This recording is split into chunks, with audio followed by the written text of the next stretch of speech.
Alhamdulillahi Rabbil Alamin, salatu wassalamu ala nabiyyina Muhammad wa ala alihi wa sahbihi ajma'in. Edhe sot do të vjojmë me shpjegimin e 3 parimeve të Sheikhul Islam Muhammad ibn Abdul Wahhab, ajzalallahu lahu al-ajra wa thawab. Dhe tashmë hym tek baza e dytë, që është ma'rifatu dinil islami bil adilla, njohja e fes islame me argumente. Dhe islami, thot imami, është në nështrim ndaj Allahut me tauhid, duke njësuar, si dhe vazhdimësia dhe vijimësia në bindje dhe në punë të mira dhe të çliruarit nga shirku dhe idhujtarët. Kjo broshurë filloj me bazën e parë, që është njohja e Zotit. Dhe thamë, me Zotin këtu është për qëllim i adhuruari, sepse ky është thelbi i çështjes, adhurimi Allahut një të vetëm. Këtu ndodhi edhe sprova dhe fatkeqësia, këtu ndodhi, dhe kjo është një bazë nga 3 bazat, nga që i varrosuri, kur të varroset dhe groposet në varrin e tij, pyetja e parë që do t'i drejtohet, do t'i thuhet, cilin adhuroje? Dhe ai që adhuronte Allahun një të vetëm, pa i bërë asnjë shok dhe ortak në këtë adhurim, do të thotë, i adhuruari im është Allahu, një i vetëm, pa shok dhe pa ortak. Ndërsa ai i cili adhuronte zotat të tjerë përveç Allahut, do të thotë që adhuroja filanin, të cilin e adhuronte përveç Allahut. Këto janë pyetjet që do t'ja bëj Munkeri dhe Nekiri, se cilit që vdes dhe varroset. Prandaj, më pas, autori thot, baza e dytë, që është edhe pyetja e dytë, që do t'i drejtohet, cila është feja tënde. Andaj thot imami këtu, njohja, baza e dytë është njohja e fesë islame me argumente. Andaj se cili për nesh duhet ta mësoj fenë e tij me argumente, që të dalin nga imitimi. Se tham që në çështjet e akides nuk vlen imitimi, por duhet ta marrësh me argumente nga Kurani dhe Suneti i Profetit sallallahu alaihi wasallam. Prandaj në disa rrugë të hadithit të pyetjeve të varrit ka ardhur, ndërsa munafiku do të thotë la edri, nuk e di. Dëgjova disa njerëz që thoshin diçka, e thash edhe unë. Pra thjesht imitim. Prandaj këto 3 baza nuk vlen imitimi, por duhet që ti dëgjosh dhe mësosh me argumente, qoftë edhe një herë të vetme në jetën tënde.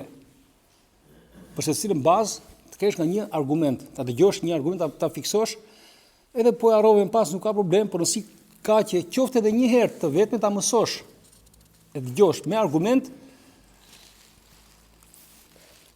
dhe që ti jesh në rregull në fen tënde dhe Allahu të bëjë të qëndrueshëm në pyetjet e varrit. Prandaj imami u zgjerua në çështjen e përmendjes së argumenteve, duke përmendur për çdo çështje nga një argument, që ai i cili është nxënës dhe mëson të dali nga imituesit, mos jetë thjesht imitues, muqallid, por të marrë në fenë e tij me argumente. Dhe thotë tu, baza e dytë është njohja e fesë islame me argumente. Dhe më pas solli për kufizimin e islamit. Çfarë është ky islam? Dhe tha, islam është në nështrim ndaj Allahut duke e njësuar me tauhid.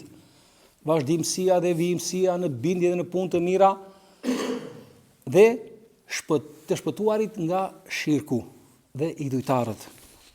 Ndërsa në kopjet që janë referencë të imamëve të dawas, thuhet një të shprehje tek pjesa e 3, thuhet wal bara'atu min ash-shirki wa ahlihi, distancimi nga shirku dhe idhujtarët. Jo thjesht të shpëtosh nga shirku. dhe idhujtarët. Por thuhet Islami është në nështrim dhe Allahut me tauhid, duke njësuar dhe veçuar në adhurim, vazhdimësia dhe vijimësia në bindje dhe në punë të mira, dhe pjesa e tretë thotë që është më sakta, është distancimi nga shirku dhe idhujtarët. Dhe kjo është ajo që përputhet me argumentet fetare, siç i tha Ibrahimi alayhi salam, wa id qala Ibrahimu li abihi wa qaumihi innani bara'un mimma ta'budun illa alladhi fatarani. Dhe kujto kur Ibrahimi i tha babait të vet dhe popullit të vet, unë jam larg asaj që ju adhuroni, përveç atij i cili më krijoi. Pra Ibrahimi alayhis salam u distancua nga babai i tij, nga populli i tij, dhe duhet distancim. Prandaj kjo është ajo që përputhet, distancimi nga idhujtaria dhe idhujtarët. Dhe Islami, me fjalën Islam, me termin Islam, ndonjëherë kuptohet Islami i përgjithshëm, që ishin në të gjithë të dërguarit dhe profetët. Ky është Islami në kuptimin e përgjithshëm, derisa që fillon që nga Ademi alayhi salam, derisa të vi fundi i botës, dhe me këtë Islam janë urdhëruar të gjitha krijesat. Siç Allahu i Lartësuar thotë në Kur'an, afa ghayra dinillahi yabghun wa lahu aslama man fi as-samawati wal ardi taw'an wa karha wa ilayhi yurja'un. Thuaj, a të marrë ndonjë fe tjetër, ata kërkojnë fe tjetër veç asaj fe që Allahu kërkoi për ta, ndërkohë që për Allahun është nënshtruar si musliman gjithçka që është në qiell dhe në tokë, me vullnet dhe me detyrim, dhe tek ai do të kthehen. Pra, për Allahun e madhruar është nënshtruar çdo gjë. Dhe ky është edhe amaneti që Allahu madhruar ja paraqiti njerëzve, ku thot inna aradna al-amanata 'ala as-samawati wal-ardi wal-jibal fa abayna an yahmilnaha wa hamalaha al-insan. Ne u paraqitëm amanetin, Islamin, qielleve dhe tokës, edhe maleve. Por ata u friksuan prej amanetit. Mi po e mori njeriu këtë amanet. Ky është amaneti që mori njeriu, Islamin e përgjithshëm. Ky është Islami i përgjithshëm në të cilën ftoi çdo i dërguar dhe profet. Kush ishte i dërguar i parë që Allahu dërgoi tek banorët e tokës? Ishte Nuhu alayhis salam. Ndërsa profeti i parë kush ishte? Ishte Ademi alayhis salam. Siç ka ardhur një hadith në Sahih të Ibn Hibbanit dhe në Musnad të Imam Hakimit, ku e pyetën profetin sallallahu alajhi wasallam, a ishte Ademi profet? Po tha, Ademi ishte profet dhe midis Ademi dhe Nuhut ishin 10 shekuj. Këtë hadith e ka konsideruar të mirë Imam Hakimi në Mustadrak, po ashtu Ibn Kathiri, dhe ka saktësuar edhe Imam Albani, dhe ky është Islami pra në kuptimin e përgjithshëm, në cilin bëjnë pjesë të gjithë të dërguarit dhe profetët, ndërsa Islami i veçantë, specifik, për të cilin bëhet fjalë në këtë broshurë dhe që ka për të qenë prej pyetjeve të varrit, është Islami me të cilin erdhi profeti Muhammed sallallahu alaihi wasallam, që janë kërkuar të gjithëve që të hyjnë në këtë Islam, edhe protagonistët e feve të mëparshme. Ky është Islami me të cilin erdhi Muhamedi, dhe për këtë Islam do të pyetet njeriu i cili varroset dhe groposet në varrin e tij. Ky është Islami i veçantë. Dhe kur thuhet cila është feja tënde, do thuash ky Islami, dhe bëhet fjalë për këtë Islam të veçantë, me të cilin u dërgua profeti ynë Muhammed sallallahu alaihi wasallam, që përfshin ideologjinë e Islamit dhe legjislacionin e Islamit. Prandaj është fiksuar një hadith të saktë se profeti sallallahu alaihi wasallam thotë: betohem për atë në dorën e cilit është shpirti im, shpirti i Muhamedit. Nuk dëgjon për mua ndonjë nga ky popull, bëhet fjalë për ummetu da'wa, umetin që thirren në Islam, çifutët e krishterët e tjerë. Çdo kush prej çifutëve të krishterëve që dëgjon për mua, më pas vdes dhe nuk beson në atë në të cilën unë u dërgova, veç se ka për të qenë prej banorëve të zjarrit. sepse nuk hyri në Islamin me të cilin u dërgua Muhamedi sallallahu alaihi wasallam, sepse me dërgimin e profetit sallallahu alaihi wasallam u shfuqizuan të gjitha fetë e mëparshme, dhe me zbritjen e Kuranit u shfuqizuan të gjitha librat e mëparshëm, dhe duhen të gjithë banorët e tokës të ndjekin këtë të dërguar, sepse Muhamedi sallallahu alaihi wasallam është vula e profetëve dhe i dërguari i fundit, dhe të gjithë njerëzit duhet të hyjnë në këtë Islam, dhe nuk pranohet prej askujt prej njerëzve, kushdo qoftë, që të ndjeki fe tjetër nga fetë e mëparshme, por duhet të hyjë në këtë Islam me cilin erdhi profeti Muhammed sallallahu alaihi wasallam. Prandaj thot autori këtu, Islami i veçantë është në nështrimin e Allahut, duke e veçuar në adhurim, duke e njësuar me në nështrim në Allahut madhruar. Dhe këtu bëhet fjalë duke e veçuar Allahut madhruar me të trija llojet e tauhidit, me tauhidin rububie, me tauhidin uluhie, që është tauhidi i adhurimit, dhe me tauhidin esmau wa sifat, me tauhidin rububie, duke e veçuar Allahun me veprat e tij, që vetëm ai është krijuesi, furnizuesi e tjerë, dhe duke e veçuar Allahun madhruar me veprat e krijesave, që të gjitha punët që ne bëjmë prej adhurimeve që përmendëm në mësimet e kaluara, ti bëjmë vetëm për Allahun e madhruar dhe të mos i bëjmë asnjë shok dhe ortak në këtë adhurim. Dhe duke e veçuar Allahun madhruar me emrat e cilësive të tij, se Allahu ka emrat më të bukur dhe cilësitë më të larta.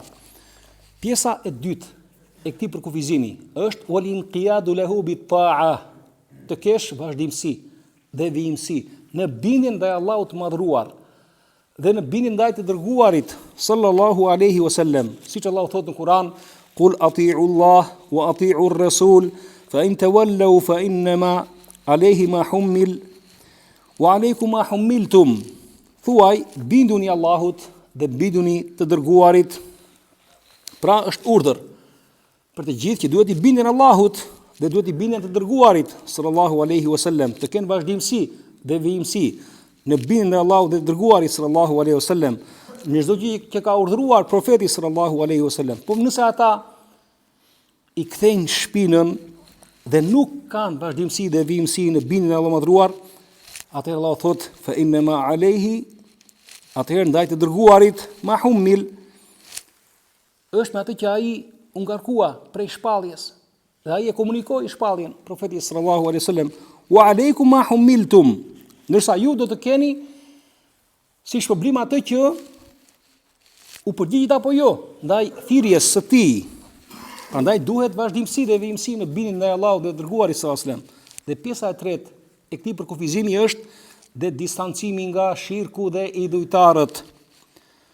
Pra, dhe këtu të ky distancim hyn shumë gjëra, hyn urrejtja që është në zemër, ta urresh me zemër dhe me shpirt idhujtarin dhe idhujtarët, dhe edhe ti luftosh kur është e ligjshme ajo luftë kundër tyre, dhe duke i konsideruar pa besimtar atë që Allah madhruar e ka konsideruar pa besimtar, ose i dërguari sallallahu alaihi wasallam, si dhe të konsiderosh idhujtar ata që Allah madhruar i ka konsideruar idhujtar ose i dërguari sallallahu alaihi wasallam. Ky është kuptimi i kufrit në tagut.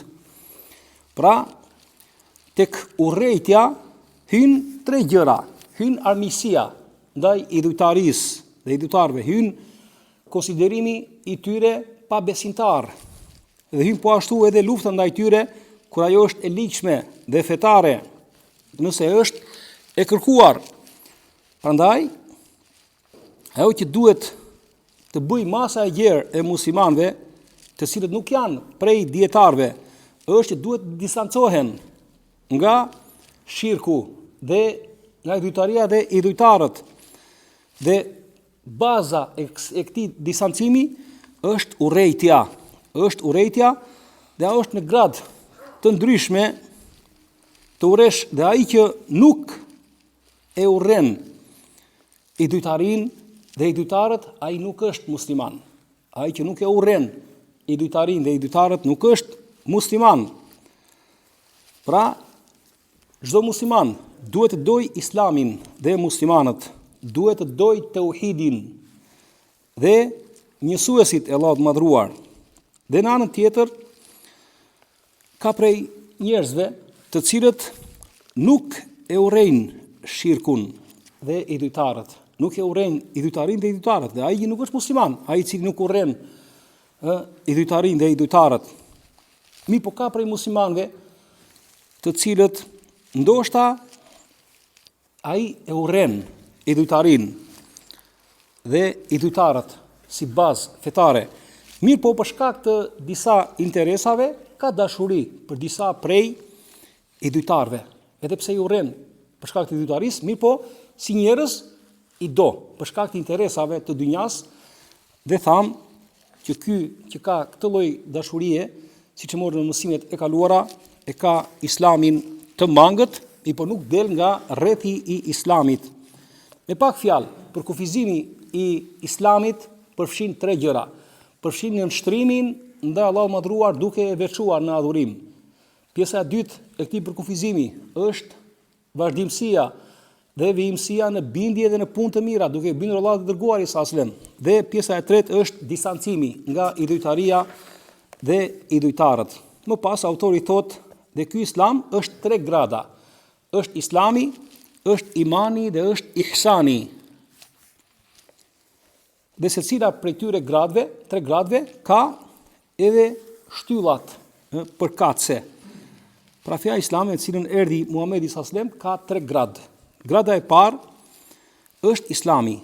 Dhe ai i cili ka këtë grad konsiderohet dhe quhet musliman.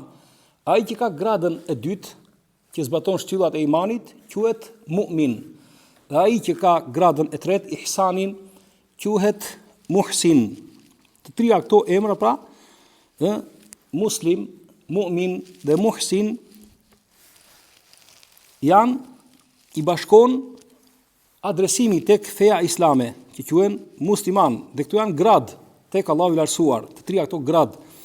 Te islami përfshin punët e dukshme, si falja pas shahadetit, 2 dëshmit, hyrësirat e tjera të islamit, si falja namazit, dhënia e zakatit, agjërimi i Ramazanit dhe shkuarja në haxh, duke u shoqëruar edhe me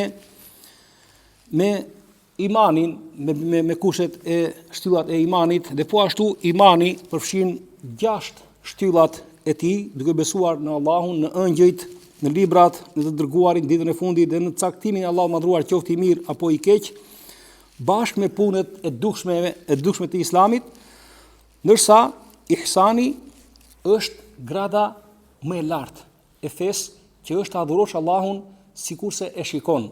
Ta ndjesh Allahun madhruar të shikon dhe të vëzhgon gjithmonë, dhe ti duhet të adhurosh Allahun sikurse e shikon. Edhe pse nuk e shikon ti atë, ai vërtet të shikon ty. Prandaj autori i përmendi të gjitha këto baza dhe këto çështje me argumente, me kaq do mjaftojmë për sot për të vijuar në vazhdim me plotësimin e kësaj broshureje. Sallallahu alaihi wasallam ala sayidina Muhammad wa alihi wa sahbihi ajma'in.